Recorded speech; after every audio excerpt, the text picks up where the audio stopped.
kind of a webinar series that I wanted to put together to really talk about where do we go from here? Where do we take the next steps in improving our economy, helping people understand the risks of COVID? How does business operate? How does government operate in the future? So those are the challenges we all are facing. And I know we have a lot of folks from city government, so that's awesome. And that's really important because city governments are the front line to get things done. And I have a personal interest and passion towards city government and governing to ensure that the tools you have locally, you can help those businesses and help those residents and individuals to get things done. So today we have a very interesting presentation. Probably, and sorry about this, guys, if I say something inappropriate, but probably one of the hardest hit industries in America is the restaurant industry, the dining out industry, hospitality. You know, there's probably no greater industry that's made up of entrepreneurs, no greater industry made up of, you know, small business, first-time business, immigrant business owners. And truly, that is what's really special about the restaurant industry. So when you think about folks kind of recovering, taking the next steps out of the COVID crisis, a lot of my friends who are restaurateurs really are on the front lines of that. And that's why we wanted to get a couple folks today that are really the classic Orange County restaurants, restaurants that really were established here and grew from here and are really great local enterprises. Many of you folks who are in Orange County know them both really well. Let me introduce Armen with Zov's and Wing Lam with Wahoo's Fish Tacos. So thank you for being here, guys. Thanks for having us. Yeah, so let me make sure I do a much more formal introduction of the companies. Armen, of course, with Zov's restaurant. His mother, Zov Karamardian, founded her restaurant group in 1987 in Tustin, and this is truly a family affair. Zov and her husband, Gary, and her daughter, Colleen, and of course, her son, Armen, are running the operation and have run the operation from the very beginning. They focus on Mediterranean fresh food offerings. And since their early start in a storefront, and I remember going there at the Enderley Center in Tustin on 17th, they have grown to about 6 locations. I call it 6. Zov's Bistro in Tustin, Zov's Cafe in Tustin, Zov's Anaheim, Zov's Newport, the Zov's in Irvine, which is finalizing their new reconstruction, about ready to reopen, and as well as the Zov's operation at the Orange County Airport. I don't know if we're supposed to say, Armen, that you're working to open up a new one in San Clemente, but I'll say it. And those people who are here can check that out as Armen takes those next steps towards that. Wahoo's Fish Tacos is really an exciting story. Wing and his brothers established Wahoo's in Orange County in 1988. Their first store was in Placentia. They serve that cool, crazy, I think it says on your website, Chinese, Brazilian, Mexican cuisine, and let everybody figure out what that means. If you go to the restaurant, you know exactly what that means. And their restaurant group expanded from that Placentia location throughout Orange County, across Southern California, eventually the neighboring states. And I even understand there's some places on the East Coast that offer Wahoos. So Wing, why don't we start with you? Do your brothers still work there, or are you just doing it all yourself? No, it's a family affair. I mean, without the brothers, it would be really hard to run as many stores as we have. So thank God I have Ed and Mingo. They're back there. We're all working together still. Oh, good. How many overall restaurants do you have? I think the latest count was 60, but I think we lost 3 to the pandemic. So 2 in LA and 1 in Colorado. Okay, that had challenges you had to close permanently. Yep. Mm-hmm. Yeah. And Armen, let me also go to you. So tell us a little about your current restaurant group and how the pandemic has affected you. So like you had mentioned, the stores we have in Irvine, Anaheim, Newport, and Tustin, when the pandemic broke out and the stay-at-home mandate was in place, we kept operating takeout and curbside at 2 of our stores, the Newport Coast and the Tustin location, and worked hard to provide takeout and curbside for those guests in those communities.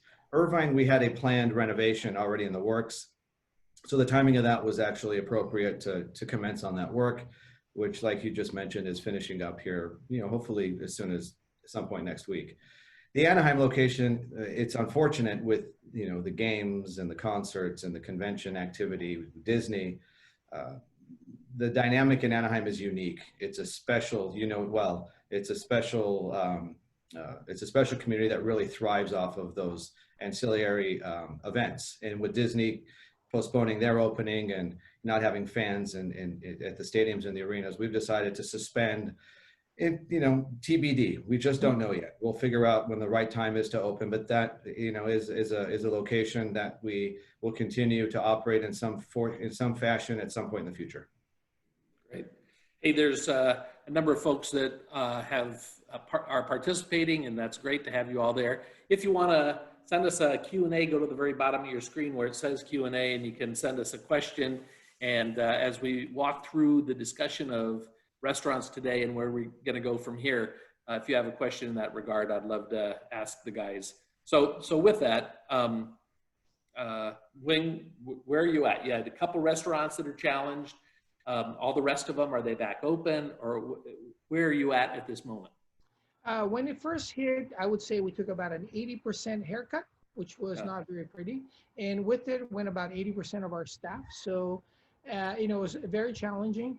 And luckily for us, I mean, we were mostly casual. So the price point was, okay.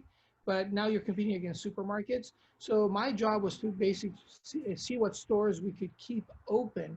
And we did most of them except for the malls. I mean, so we just reopened South Coast Plaza. A few weeks back, we'll reopen Irvine Spectrum. So those are the two that were shut down that are back up and running. So now everybody's running.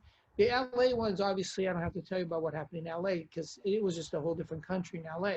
So prior to the COVID, we were unable to negotiate better terms to stay. So the COVID pretty much put an end to that. And the same with one of the other Colorado stores. So in the last few weeks, we've been able to break almost a 50% of capacity barrier for us in terms of business, right? But imagine that this time last year, June, July, and August are our three busiest months. So running at 50%, it's like for us, like being in January in the middle of the summer. Right. So right now, we've brought back about, more than half of the staff back to work. And we're just trying to stay, I guess, afloat to get to the 60, maybe 70% mark. And right around the 80 is where we can actually afford to pay rent.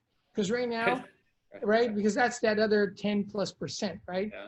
So we got to get to that point. So right now, our goal is just stay afloat, not close any more stores down, right? And just see how we can get to the rent portion.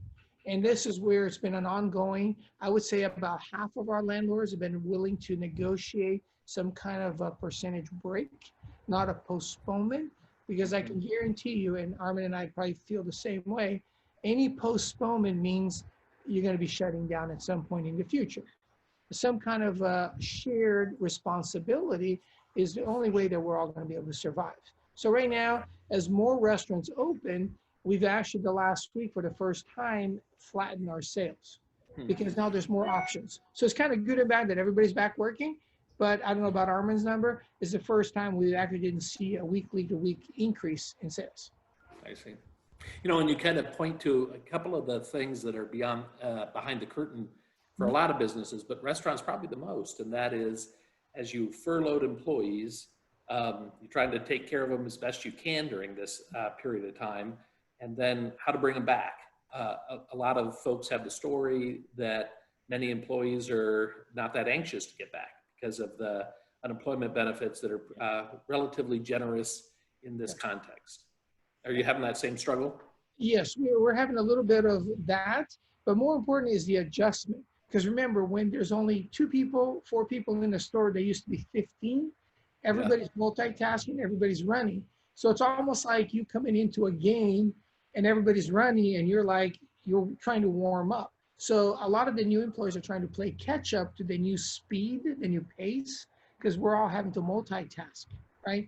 Because before, in the middle of lunch, all you have to worry about is the incoming traffic. Now the phone is ringing as fast as the incoming. So you're having to juggle. And I mean, so it's kind of crazy because in the packaging, everything still is in to-go containers. just causing us this amount of packaging.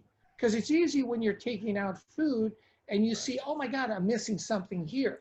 But when Right. everything's in those boxes, there are things that we're having, I call it more mistakes now than we've ever had, because somebody's forgetting one little thing because they're not seeing it. Because when everything's in boxes, it's kind of hard to see. Right.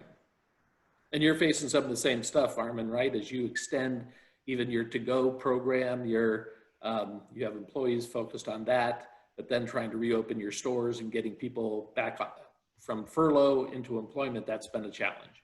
Absolutely. Just like Wing had mentioned, we're experiencing all of the same things that Wing's experiencing at Wahoo's, getting employees to come back. There is that overwhelming concern with a lot of them. You know, there's two sides to it. Folks are ready to go back to work, and then you have some folks that are just waiting for that right time. And that time is still to be determined. But, you know, getting the volume back, you know, originally when we first opened, I don't know if you saw this, Wing, it came back with a nice little push in the beginning. And I've seen since then, we've seen a pullback. Maybe it's the positive cases. Definitely a different environment now than it was even 10 days ago.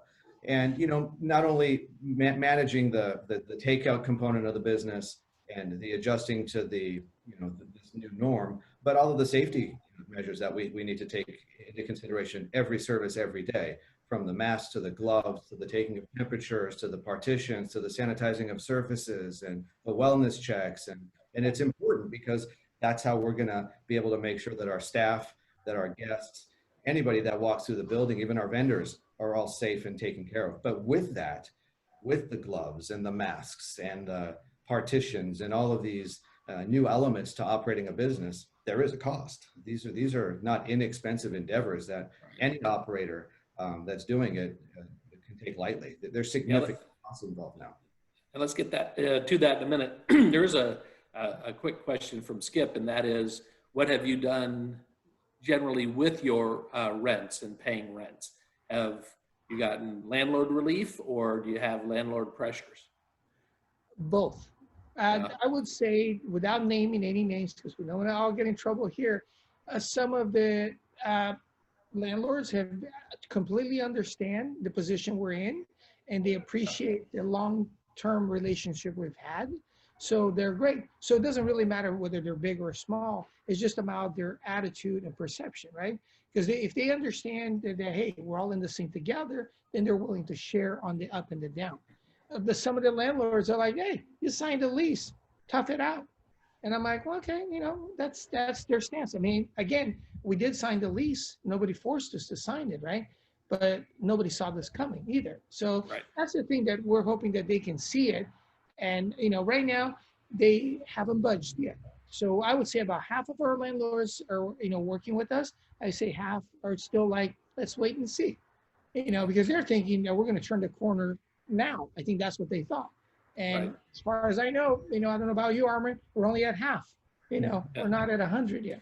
Right. What about you, Armen? Much the same. You know, rent statements are coming in for July, and you know they're full statements. So the conversations are happening, and I do believe deep down our landlords do understand that at some point it is a partnership. The only way to get through this is by mutually accepting whatever this all is. If your volume is off 30-40%, it's not because you're not a good operator. It's not because you're not doing a good job and offering a good product. You're a factor of what's happening right now in this climate. So in order for you to see the other side of it and for your landlord to see the other side of it, you have to work together and you have to find a commonality that's gonna, you know, provide that end. If it doesn't happen, it's unfortunate what the byproduct of that's gonna be. And it's just gonna be a lot of vacancy, and we don't want that for anyone. I don't want it for any of my friends in the industry, and I definitely don't want it for me and my family. So you just gotta find a way to see that reality. Yeah, so you're talking about some of your existing fixed costs have not been relieved.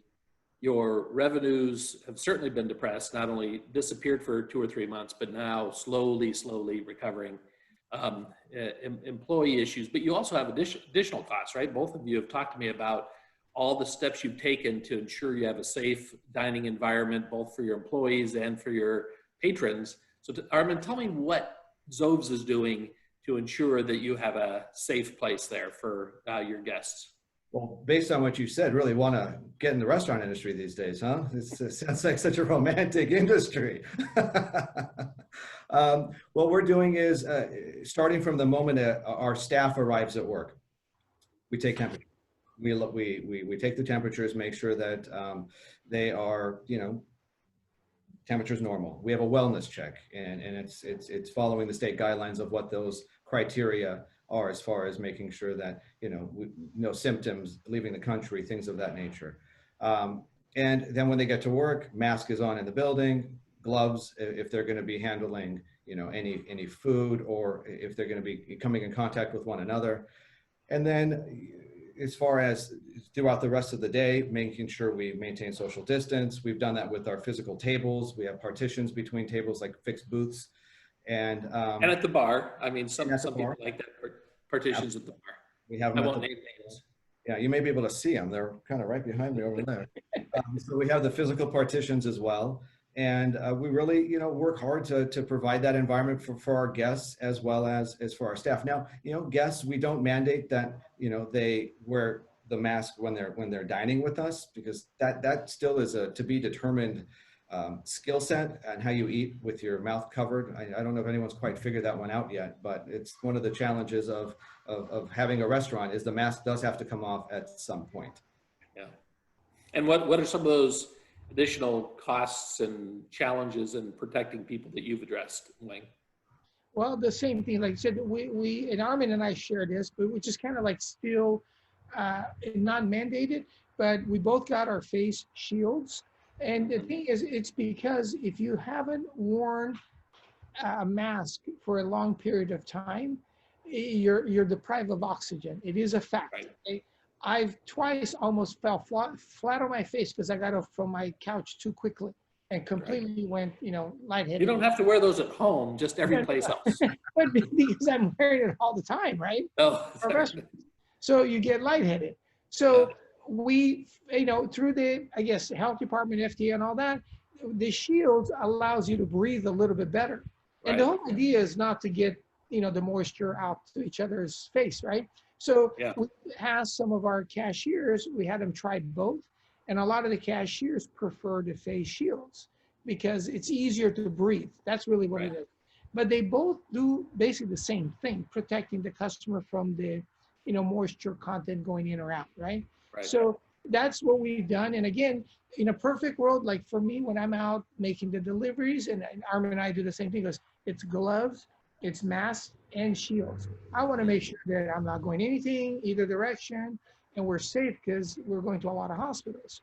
Right. But that's the thing. Everything else, we don't have the partition. All we just did is every other booth, the distancing at the bar, everything is done the same. Every time somebody comes in and out of the restaurant, you spray, clean down the booths or the chairs, whatever they were doing. So we're doing as good as we can, following all the guidelines. Yeah. So what do you think is, happening or will happen in the next year with the restaurant industry in Orange County? I mean, we see a lot of restaurants that may have used this as their opportunity to close, where they may not have been strong or profitable. And we see this as a way people are repositioning themselves, and some that are taking a long runway before they reopen. I mean, what are you seeing with all of your colleagues? You've been in this business for many decades. So, Armen, go ahead. No, I'm asking you, Wayne. Come on, I got something rougher on Armen. So. Oh, okay. Well, we're seeing, like I said, a very slow recovery because nobody wants to get shut down, right? And we've seen a few already in all different cities because I think they opened a little bit too quickly and with not the right measures in place. And again, hopefully they learned that and hopefully they'll be back. But we probably are going to see, unless something changes with some of the landlords, there's going to be, I don't know what the exact number, but I'm going to assume somewhere between 30 to 50% that may not make it if there's a second wave. So if a second wave comes and by then you haven't already got some kind of a relief, I don't think they're going to make it, for the first of the year. Because right now, remember, we're like the squirrels. You got to make your money in the summer. And if we weren't able to, stuff enough, nuts away for the summer, and then there's a second wave, you're going to see a lot of, exodus coming because there's just not enough money. I don't think there's enough PPP. There's not enough of that to go around. Right. for the second time. So that's Yeah. So in some of the ones we've seen close, even you brought to my attention yesterday a couple in Huntington Beach, and we don't need to name any restaurants, but some where they've had an employee test positive. And what would you do if you had an employee test positive? Some folks are considering closing the whole thing. Others are looking at using the same procedures that every other employer uses, and have that person stay away and then test those that work with them to ensure that you don't have anyone else within your operation. I mean, what does a restaurant do, and should it necessarily be different than every other business that's out there if someone tests positive? You want me to take that? yes. Oh, sure. Okay. I'll take that one. Sure. You know, the unfortunate reality, Curt, is that's going to be the norm. I think it would be unrealistic to assume that's not going to happen in restaurants, in banks, what have you. With the number of cases that are starting to tick up, the reality is we're all going to be facing this. It's not a matter of if, it's when. So back to what we were saying earlier, making sure that you're taking the appropriate measures with, when your team enters the building, from the temperature and the wellness check and all of the precautions, if they're wearing masks and gloves and sanitizing and changing gloves and mitigating that, but you can't stop it from entering the building in some other capacity. So if it does in fact happen, you quarantine that individual would need to get, assuming they tested positive, they'd have to get the test and then be under doctor's care on when they can be released to come back to work. Any associate that may have had contact with that individual would then need to quarantine as well. But if you were to, let's say, take the drastic measure to close the operation for a day, 2 days, 3 days a week, what's to say that doesn't happen again the day after you reopen? That's just the unfortunate reality of when these cases start to exponentially jump like they are. It's part of the new fabric of doing business, which is not very exciting, adding to what you said earlier, all of the constraints and regulations that we're abiding by to keep everybody safe. Throw that into the mix, because that's what we'll be looking at.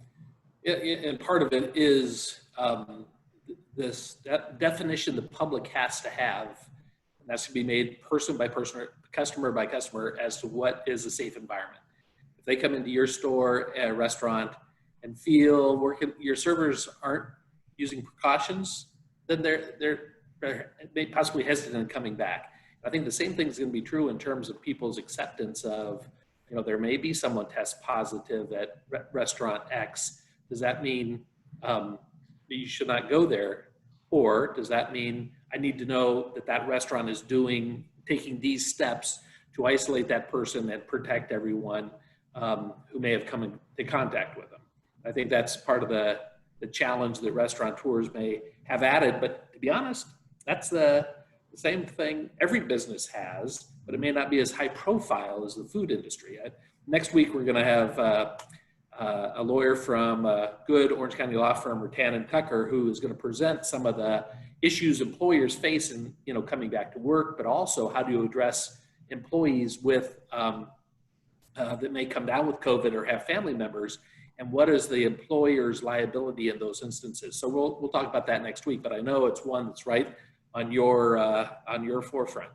And if you're doing everything as much as you physically and humanly can, from the moment your team enters the building and throughout the course of the day, and there's not a thing that you could have done differently, and it still happened, I think the consumer is going to at some point accept the fact that I should say those consumers, those guests who are comfortable enough to be venturing out. There's still another faction of guests that are not ready for that.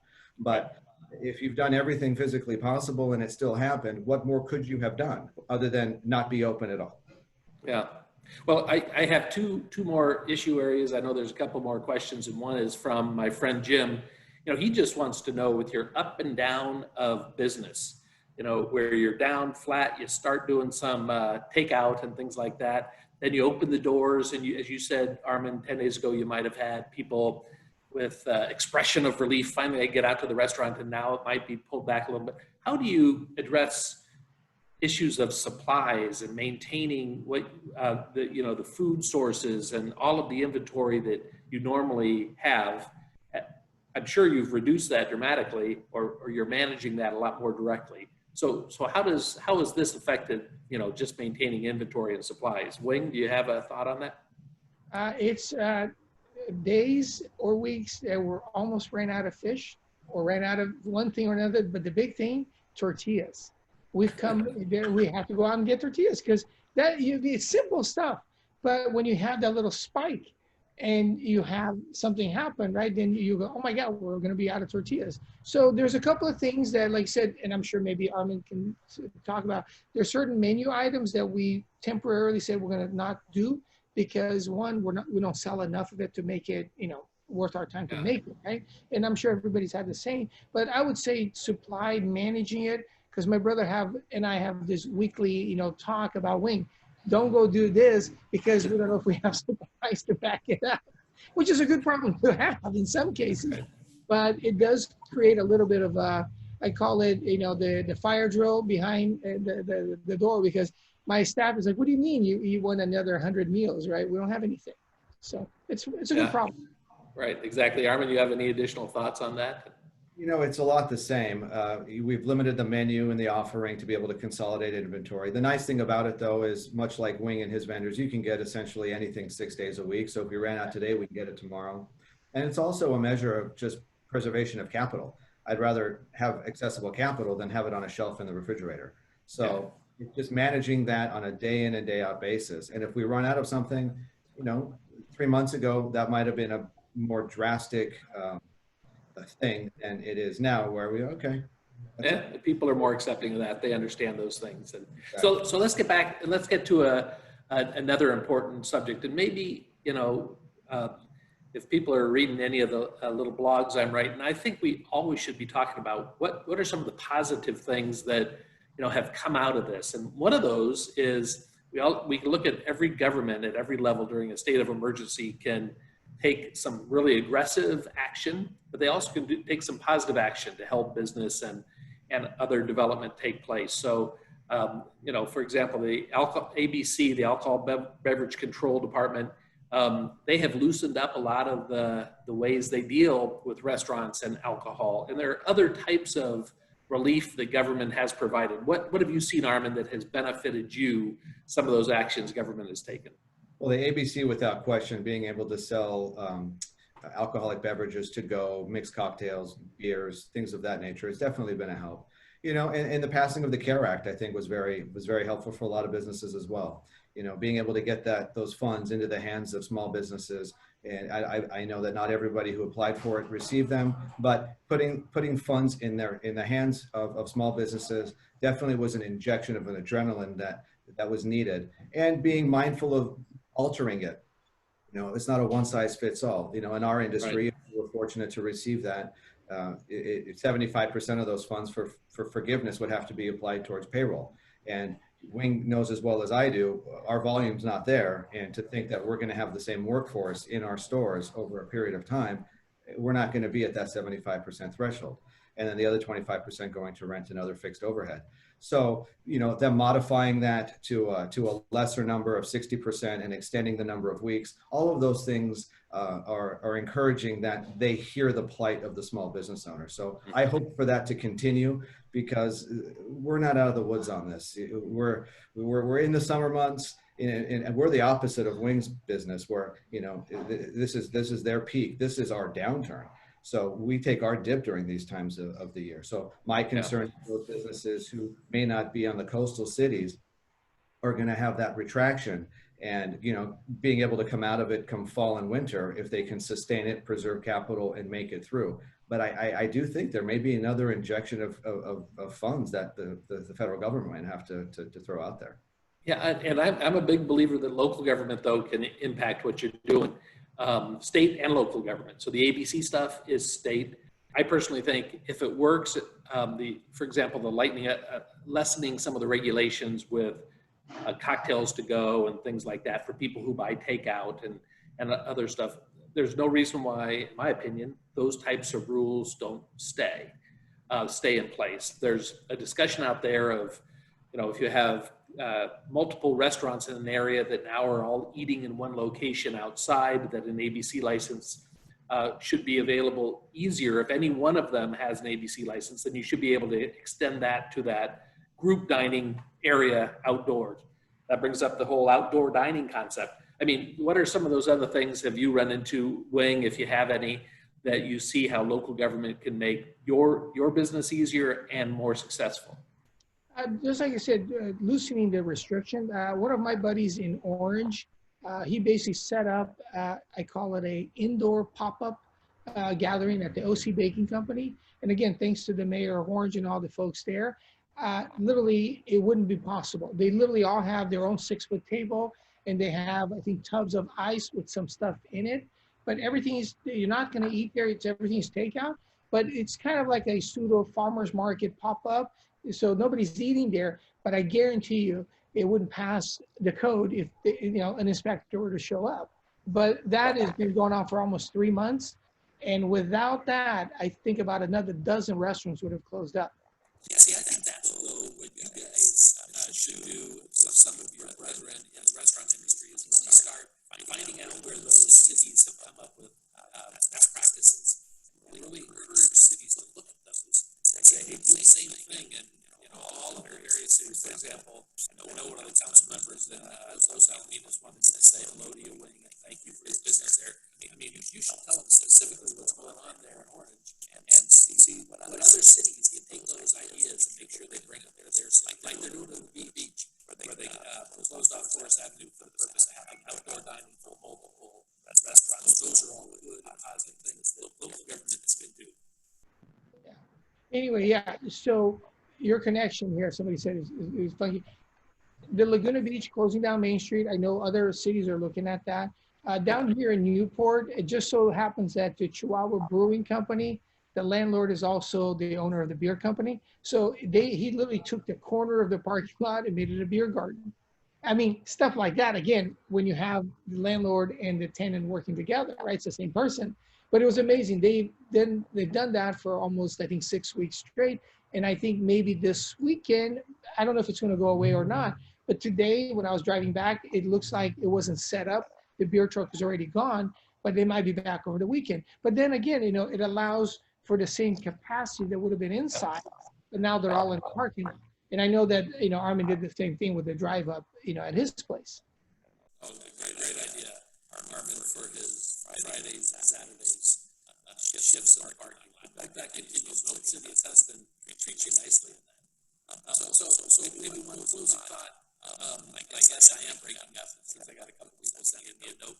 So that means it's probably a good time either you've gone on this. No, why don't you tell us what your customers can do to help you survive? That's my daughter's question, is a way for you to promote your business. So what can you guys do?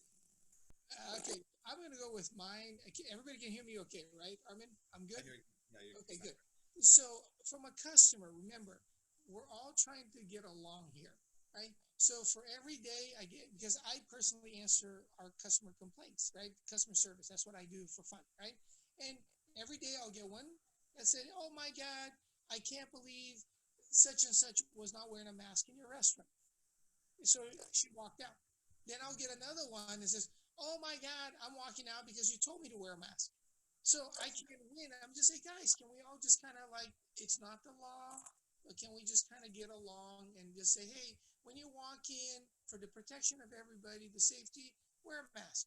Once you get to your table, take it off, eat and drink, because by that moment, we know that everything's been distanced already. But when you're walking in, there's a little bit of that moment where you're going to be running or walking by somebody very close to you, right?